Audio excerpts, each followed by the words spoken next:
The vexing problem of imported chicken wings to be tackled next year. A shocking concern for a Deacons Road resident. And coming up in sports, Shea Hope comes good again as the Windies take the early lead in the T20 series with Bangladesh. Credible, balanced, committed. This is the CBC Evening News.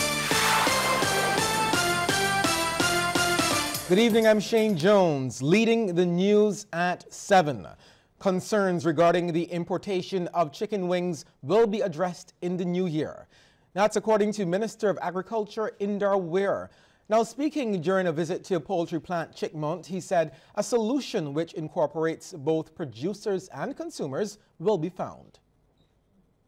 To the team here at Chickmont will involve some form of research so that we can understand the behavior patterns with the consumers. We would then need to understand the impact that a reduction in chicken wings would have on the tourism industry, and certainly any implications for people involved in business in Barbados. So we all agree that we will look into it, but that research has to be done. And as we address any issues with regard to competition being posed to the poultry industry through the importation of chicken wings, that our first order of business is to make sure that any local business is protected. Well, the Agriculture Minister is pleased with the progress of the growth of the local poultry industry. However, he believes more producers could consider pursuing international certification. Satisfied that we have one poultry producer in Barbados that I've met with that shows me that there has SQF certification. And what that basically means is that a lot of the fast food producers, including those who have the mark in the US, can no longer use the excuse that they have to import, because if you have safe quality food certification, then we have the product here in Barbados and it can be sourced locally. So I'm satisfied and happy that this is the case. If, however, there are others who are not there yet, my recommendation will be that they move at pace to make sure that they can get to that level.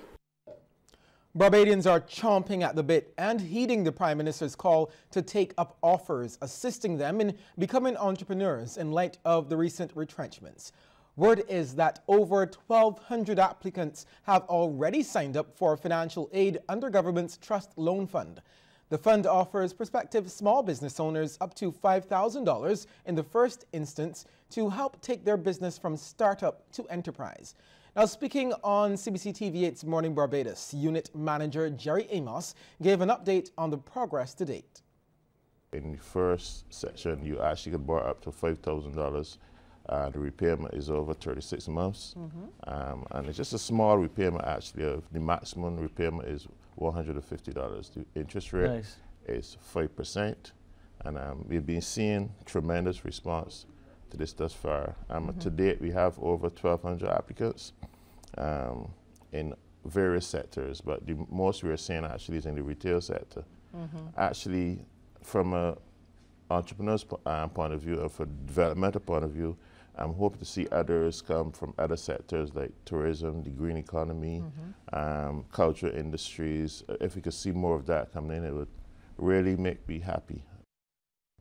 Mr. Amos has made clear that government's Trust Loan Fund is not solely for those who are retrenched, but for anyone seeking to become an entrepreneur.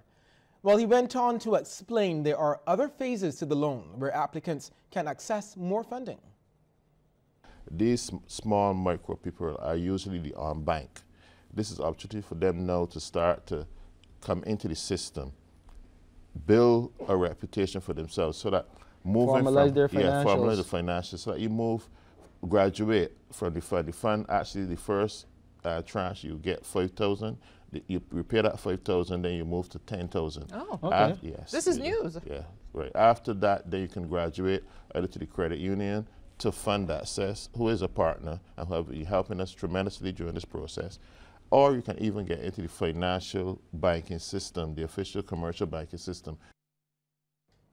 Barbados Ambassador and Permanent Representative to the United Nations and other international organizations at Geneva, Chad Blackman, is pushing the issue of health, among others, at the World Health Organization. Ambassador Blackman met with the Director General of the WHO earlier today. The Director General indicated that he looked forward to working with Barbados' top diplomat in Geneva in advancing Barbados' health and development agendas. Issues discussed included the impact of climate change on Barbados and other small island developing states in the Caribbean, the fight and way forward on tackling non-communicable diseases, as well as Barbados' health system as a model of best practice and its role in the Caribbean as a leader in health and wellness development. Also in attendance at the meeting was Assistant Director General for Climate and Other Determinants of Health of the WHO, Dr. Joy St. John. Cake and ice cream may be seen as unhealthy foods, but they are favorites for Barbados' most recent centenarian, 110-year-old Edna Cumberbatch. The Royal Radine Caring Home resident enjoyed those foods recently at her birthday celebration. Caretaker Maureen Ward says Ms. Cumberbatch, who was one of the first residents when the home opened back in the year 2000, is in good health. From the time we opened, she's one of our first to be admitted here. And she's going strong and still with us. She's not diabetic or hypertensive or anything like that. She eats well, she sleeps well. She's just beautiful. Ms. Cumberbatch's niece Maureen Cadogan says her aunt was a seamstress and very strict in her early days. My aunt used to sew.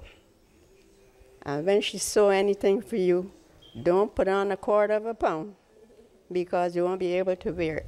She would make it to fit you real tight. She's an excellent cook, but she couldn't bake a cake now if you pay her. One house was destroyed and 2 others extensively damaged by fire last night. Police say they received a report of several houses on fire at King William Street, the city, about 10:30. On arrival, officers learned that an uninsured wooden house was destroyed. An insured house owned by Irvin Hines and his wife, and another which housed a hair salon, were both extensively damaged. 3 water tenders and 11 officers under the command of Acting Divisional Officer Ern Lee Fields responded to the blaze. Investigations are continuing. Now listen to this. A termite-infested pole housing several high-tension wires has sparked major concern for Deacons Road St. Michael resident Alden Gooden. He's hoping the Barbados Light and Power can shed some light on the reason why it still exists, despite numerous complaints. Sharika Griffith reports. Every day, scores of unsuspecting motorists and pedestrians pass by this pole at the corner of Lower Deacons Road, not knowing if that will be the moment it finally comes crashing down. 3 years. That's how long resident Alden Gooding has been waiting on the Barbados Light and Power to do something about the pole located next to his home and workshop. Mr. Gooding says he's very concerned about the safety of those in the neighborhood, particularly the young children who attend the daycare just a stone's throw away. But the entire experience has left him frustrated. I think a few people came to look at it, but I didn't get nothing back on it. So I get to the stage that there are only certain people that could make complaints for certain things, because the amount of complaints that they make for this pole, I feel something should be done about it ever since. It's the worst pole I ever saw. When I saw the semi front fall down, I know it was really bad. A lot of people in the neighborhood cannot see it because it's on my side, so I'm the only person who can see it. So I can't do any more about it, so I just pray to God that one day if it comes down, nobody don't get hurt, so I give up on it. Concerned citizen and licensed electrician Raul Smith believes immediate action is required. The weight of this pole alone, the electrical side of it is serious, double, triple serious. And the weight of this pole across the road is something coming, is another situation. This is unacceptable, however we evaluate this, ma'am. I don't want it looking into it, I want it done. I want this pole must come down. I am adamant, vehement that this pole must come down within days. This is an accident just waiting to happen. BLNP's Manager of Communications and Government Relations, Jackie Marshall Clark, confirmed the pole had been inspected and analysed by field inspectors prior to this report. She says it's been logged for maintenance and replacement early in the new year to minimise the impact on businesses during the holiday period. Such a job would include the hardware needed, the poles, the transformers, the cables, Then it is coordinated with the third parties, utilizing the pole, Digicel, Flow. And as part of the maintenance job, so that our crews can work safely, customers would have to be interrupted. And in this case, this would include customers in Deacon's Farm, Goodland, and Blackrock. In other words, there is much planning surrounding such a job. We want to assure the public that there is no imminent danger, and it is highly unlikely that this pole will fall to the ground because of its support from the connecting lines. Ms. Marshall-Clark says the company, however, understands the concerns raised, as she assured residents the matter has the Light and Power's full attention. Sharika Griffith, CBC News. A government agency in the forefront of Barbados' efforts to develop local enterprises has been lauded for its stellar work. However, it has been put on notice that it will be called upon to do more. That was a message from Minister of International Business and Industry Ronald Toppin to the Barbados Investment and Development Corporation, that's the BIDC. The occasion was the BIDC's Christmas luncheon and awards ceremony. Minister Toppin said the agency's track record shows the staff worked diligently to deliver on the agency's mandate. That objective is to help clients seize every opportunity to develop their businesses, compete with global companies for local customer loyalty, and export goods and services to new markets. The BIDC has been in the vanguard of Barbados' export drive and business development in general. The corporation's efforts to embrace and promote technology and innovation around national problem areas through activities like the 2018 Blue Flame Hackathon have not gone unnoticed. You have not only developed new ventures such as this, but you have been working to build internationally competitive businesses and facilitate business development across several sectors and strata of business enterprise. Such innovative and development interventions are very much needed now and into the new year as we work to ensure that the Barbadian economy recovers. The minister says there remains much to be done in the areas of innovation, entrepreneurship, and export development.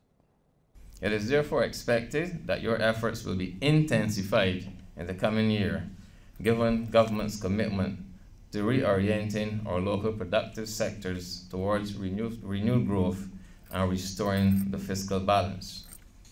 Through the BIDC, we hope to see the development of a cadre of innovative and business-savvy entrepreneurs, a more resilient and sustainable export sector, new opportunities for growth in the knowledge and technology-driven sectors, and revitalize traditional industry segments.